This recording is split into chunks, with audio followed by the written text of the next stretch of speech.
भाजपच्या प्रचार रॅली व सभेने वरुड शहरात भाजपची लहर।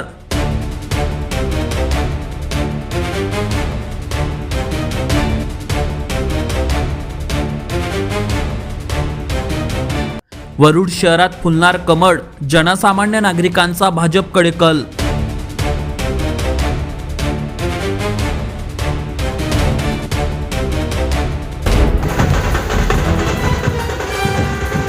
हजारो लाडक्या बहिणींची वरुड शहरात भाजपच्या सभेला प्रचंड गर्दी।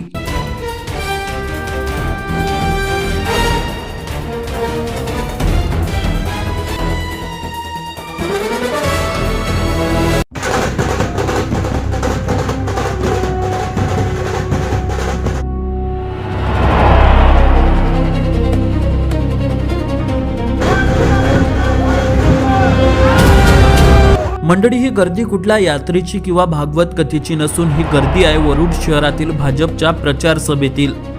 काल दिनांक 30 नोव्हेंबरला वरुड शहरात भाजपच्या नगराध्यक्ष पदाचे उमेदवार ईश्वर सलामे व 26 नगरसेवक पदाच्या उमेदवारांसाठी पालकमंत्री चंद्रशेखर बावनकुळे, माजी खासदार नवनीत राणा यांची प्रचार सभा आयोजित करण्यात आली होती।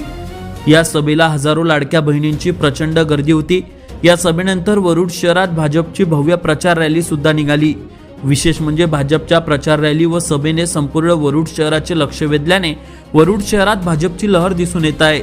भाजपच्या प्रचार सभेत माजी खासदार नवनीत राणा, पालकमंत्री चंद्रशेखर बावनकुळे, आमदार चंदू यावलकर यांच्या भाषणाने सभा गाजली असल्याने सध्या वरुड शहरात जनसामान्य नागरिकांचा कल भाजपकडे दिसून येत असल्याने इतर पक्षांची मात्र चिंता वाढली आहे। विशेष म्हणजे आमदार चंदू यावलकर यांचा घर टू घर प्रचार सुरू असून प्रत्येक प्रभागात देखील कॉर्नर सभा सुरू असल्याने आमदार चंदू यावलकर यांच्या भाषणाने नागरिकांचा कल भाजपकडे शेवटच्या 3 दिवसात मोठ्या प्रमाणात वाढताना दिसून येत आहे। तर भाजपच्या प्रचार रॅलीने वरुड शहराचे लक्ष केंद्रित केले आहे। Avinash Bansod, Amravati today news, Warud.